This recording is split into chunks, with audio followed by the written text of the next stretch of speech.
लोकसभा चुनाव के शोर के बीच आरबीआई के पूर्व गवर्नर रघुराम राजन ने देश की बेरोजगारी की समस्या पर खुलकर बात की। इस दौरान उन्होंने पीएम मोदी के कार्यकाल में नौकरियों की कमी की समस्या का भी जिक्र किया और कुछ मुद्दों पर सरकारी नीतियों की आलोचना भी की। दरअसल रघुराम राजन अमेरिका की जॉर्ज वाशिंगटन यूनिवर्सिटी पहुंचे थे। इस दौरान उन्होंने 2047 तक भारत को एक उन्नत अर्थव्यवस्था बनाना, इसके लिए क्या करना होगा, इस विषय पर चर्चा में हिस्सा लिया। चर्चा के दौरान उन्होंने कहा, बेरोजगारी की संख्या बहुत ज्यादा है, वहीं छिपी हुई बेरोजगारी और भी अधिक है। श्रम शक्ति की भागीदारी कम है। महिला श्रम शक्ति की भागीदारी वास्तव में खतरनाक रूप से कम है।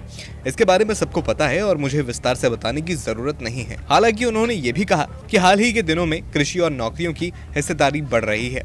बेरोजगारी का असर उच्च शिक्षित लोगों के सरकारी नौकरियों के लिए आवेदन करने की संख्या देखने से पता लगता है। पीएचडी वाले रेलवे में चपरासी के पद पर नौकरी के लिए आवेदन कर रहे हैं। राजन ने चिप मैन्युफैक्चरिंग पर लाखों डॉलर खर्च करने की भी आलोचना की। मीडिया रिपोर्ट के अनुसार उन्होंने कहा, इन चिप मैन्युफैक्चरिंग फैक्ट्रीज को सब्सिडी देने के लिए कई अरब खर्च किए जाने हैं, जबकि दूसरी ओर कई रोजगार देने वाले क्षेत्र अच्छा नहीं कर रहे हैं और उन पर किसी का ध्यान नहीं है। राजन ने कहा कि रोजगार में समस्या पिछले 10 सालों में पैदा नहीं हुई है, ये पिछले कुछ दशकों से बढ़ रही है। मैं ये नहीं कह रहा हूँ कि हमें अब चमड़ा उद्योग के लिए सब्सिडी की पेशकश करने की आवश्यकता है, लेकिन हमें ये पता लगाना होगा कि वहाँ क्या गलत हो रहा है और हमें कोशिश करनी चाहिए कि इसमें सुधार हो। युवाओं पर बात करते हुए राजन ने कहा, भारतीय युवा भारत में खुश नहीं है, वो विदेश में अपना बिजनेस स्टैब्लिश करना चाहते हैं। हमें ये पूछने की जरूरत है कि ऐसा क्या है जो युवाओं को भारत में रहने के बजाय बाहर स्थापित होने के लिए मजबूर करता है।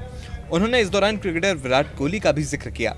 रघुराम राजन ने कहा, मुझे लगता है कि भारतीय युवा की मानसिकता क्रिकेटर विराट कोहली जैसी है। मैं दुनिया में किसी से पीछे नहीं हूँ। युवा उन जगहों पर चले जाते हैं जहाँ से उन्हें अंतिम मार्केट तक पहुँचना आसान लगता है।